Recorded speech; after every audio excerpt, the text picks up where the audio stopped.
Beneath the thin atmosphere of Mars lies an enigma, a desert landscape shaped by flowing water. In the distant past, Mars must have had a warmer, wetter climate, but scientists wonder just how wet was ancient Mars? So in the ancient past, we have some indications that water was flowing on the surface, but how much water was there? We're talking about oceans, are we talking about small rivers, little rain? So these definitions of how much water was on the planet was very undefined.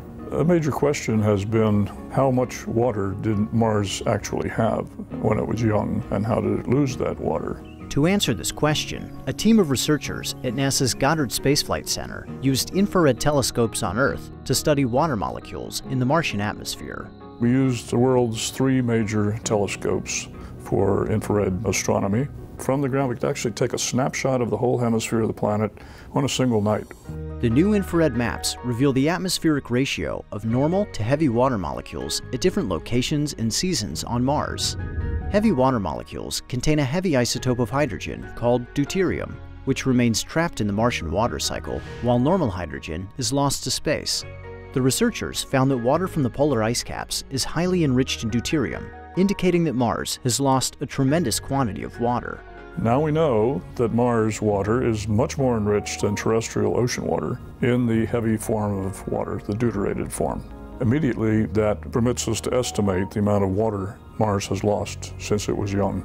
The findings indicate that only 13% of an ancient ocean remains on the planet today, now stored in the polar ice caps.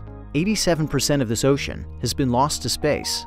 This means that early Mars would have looked much different than it does today, with a significant portion of its surface covered by water. So the really interesting question is, could it form a sea or an ocean? And indeed, it would.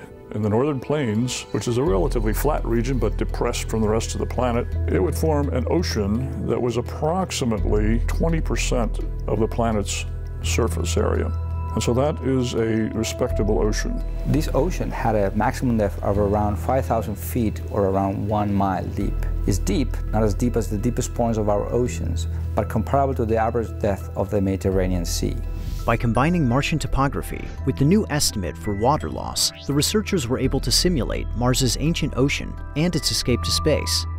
As Mars lost its atmosphere over billions of years, it lost the pressure and heat needed to keep water liquid, causing the ocean to shrink and recede northward. The remaining water eventually condensed and froze over the north and south poles, giving Mars the ice caps that we see today.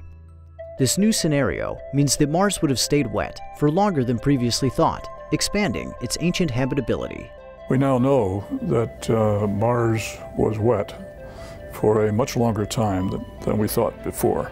Curiosity shows it was wet for 1.5 billion years, already much longer than the period of time needed for life to develop on Earth. And now we see that Mars must have been wet for a period even longer. It's fascinating that we can learn so much about 4.5 billion years ago what measurements are taken right now. And ultimately we can conclude this idea of an ocean covering 20% of the planet, which opens the idea of habitability and the evolution of life on the planet.